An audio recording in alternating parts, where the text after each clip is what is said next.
Okay, guys, that was honestly, I was talking about this in the stream. The Warriors game, which of course I missed. I was saying this earlier. The last 2 games I haven't streamed. Luka 51 points. And then a 20-plus point comeback against the Warriors, so you guys are welcome. I won't be streaming the upcoming game against the Warriors either, so make sure you have it circled on your calendar. Make sure you tune in. Since I'm not streaming, it's going to be an insanely good game. But let's talk about this game. The Warriors game a couple days ago, that's a win that like a month, 2 months from now, even like some years down the line, you go back to and you're like, oh, that was such a fun win, man. That was such a great time. Like, the timeline was going crazy. What a win that was. This is a win that tomorrow we will not speak about it again.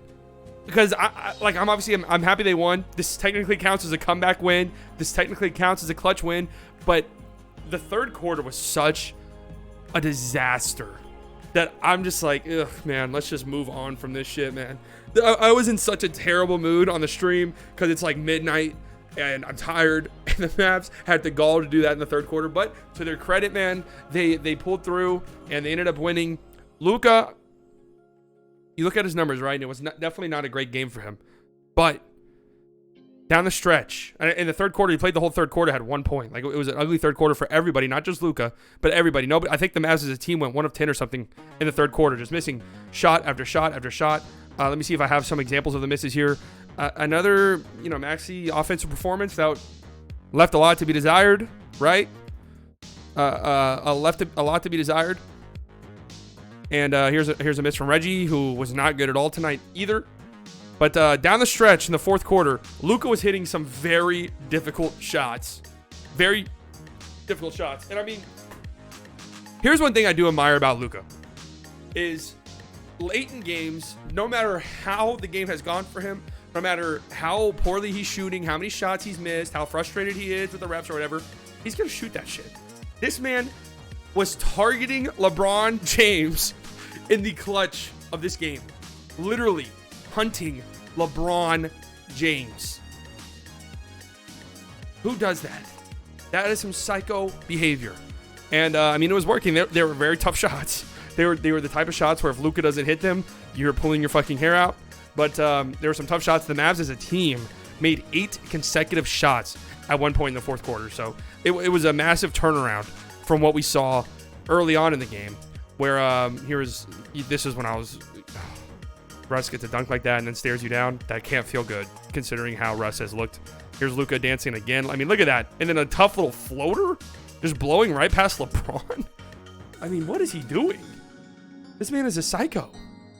He's absolutely a psycho. You got to give him some credit too, because he was good down the stretch. Again, the numbers aren't great, but he showed up in the fourth when it mattered. Obviously, just gonna be real. If he was decent in the third quarter, or the Mavs team as a whole was good in the third quarter, then this game should have stayed the blowout it was. The Mavs blew a 21-point lead. I mean, they were losing by 6 at one point in the fourth quarter, and it didn't look good. Like, I thought that it was a loss. I'm not gonna lie to you. Like, I was malding during the stream. I was over for me. I was dooming and glooming. I really thought it was over. But Brunson played good tonight. He was very, very good in the first half. I thought we were going to get maybe one of Brunson's best games of the season in the first half. That's what it looked like. Hitting his shots, doing good things with the ball. And unfortunately, Stanley Johnson stepped on his leg. Look at that. Nice ball fake right there. Brunson's just such a smart player. Just seems to always do the right thing. Unfortunately, Stanley Johnson landed on his ankle here after a layup.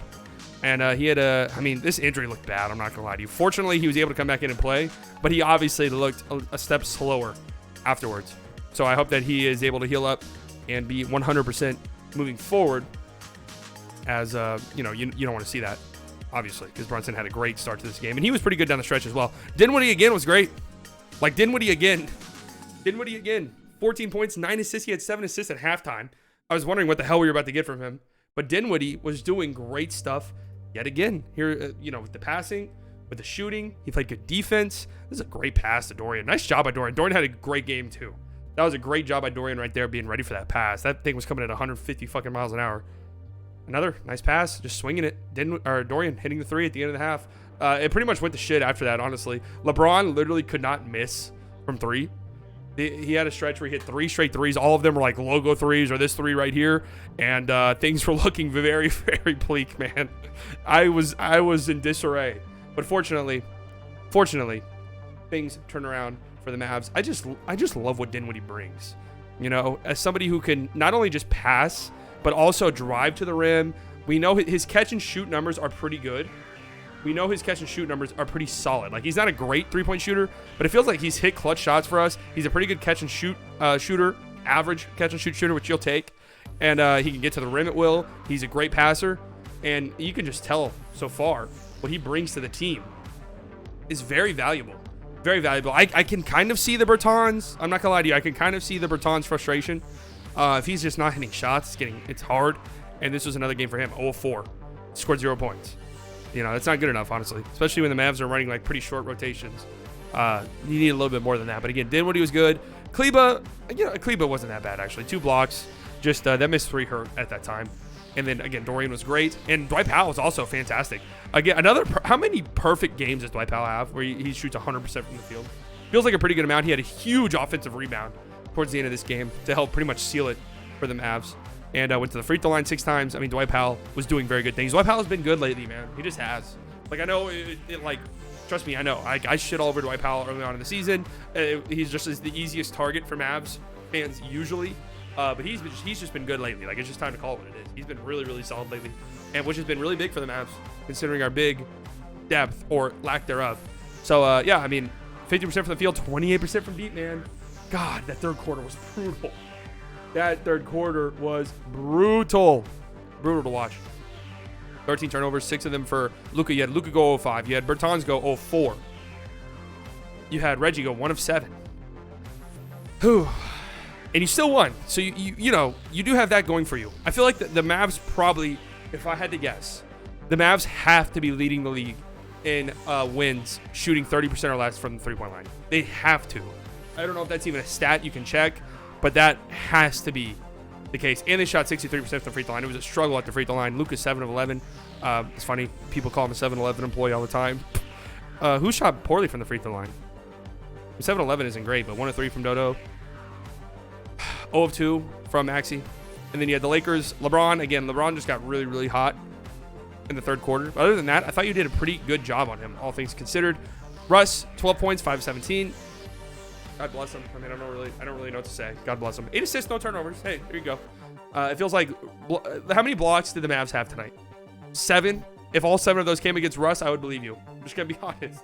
If all 7 of those came against Russ, I would believe you. Here's Luka blocking him. This was a foul. This was definitely a foul. There's Russ getting very upset. Kind of thought that could have ended in an ejection, maybe, the way that was going. Oh, speaking of an ejection, I can't believe the refs did not review this fucking play. I cannot believe the refs did not take a look at this. This was after the whistle was blown. Play was dead. Brunson's just going to the layup line. You know what people do after the whistle. They just fuck around. And Ken Bazemore, who don't know what the hell he's thinking, just decides, you know what I'm going to do? I'm going to give him a fucking concussion. That is a flagrant by every definition of the rule. I don't know if it's because the play wasn't live. They didn't go look at it. I don't know. But that should have most certainly been looked at the very, very least. Especially considering what Kleba got called the tech for a few plays after this, which was relatively tame compared to this. But I'm not going to harp on the officiating at all because, truth be told, I honestly think the Mavs had a pretty favorable whistle tonight. But yeah, it wasn't pretty. 14-31 in the third quarter. That's hideous. But to the Mavs' credit, again, 8 consecutive made shots for the Mavericks down the stretch, which is pretty impressive, especially considering how ugly it can be for the Mavs in the clutch at times this season. But yeah, man, that's pretty much what I have. Again, not a win that you're going to feel great about, but a win that nonetheless you're happy about, especially at this point in the season where every win matters if you're trying to move up in the standings, which is going to be difficult. It's going to be difficult. You're a game and a half behind. And by a game and a half, I mean 2 games. Don't know what the fuck I was even looking at. 2 games behind the Jazz, who are 8. Look at this shit. Look at this shit, man. Every team in this 6-3 cluster who is trying to move around is 8-2 in their last 10. Damn, and then you have the fraud Warriors here who are 4-6 in their last 10. It just is what it is, right? So that's all I got. The Mavs play again on Thursday against the Warriors yet again at home. I will not be able to stream this game, unfortunately. But fortunately for you, that means it's going to be a great thing. Something magical is going to happen for the Mavs. So you're welcome. And then Saturday, the Mavs play the Kings at 4 p.m. I will be streaming that game, so I will see you guys then. Okay, see you guys then. Make sure you guys are subscribed to the channel if you're not. I stream every single Mavs game. On top of that, playoffs are around the corner. I stream every single postseason game across the league. You guys remember, if you were here, magical time. Okay, Mavs win. Wasn't pretty, but hey, there's no pictures in the scorebook, baby. We'll take a win.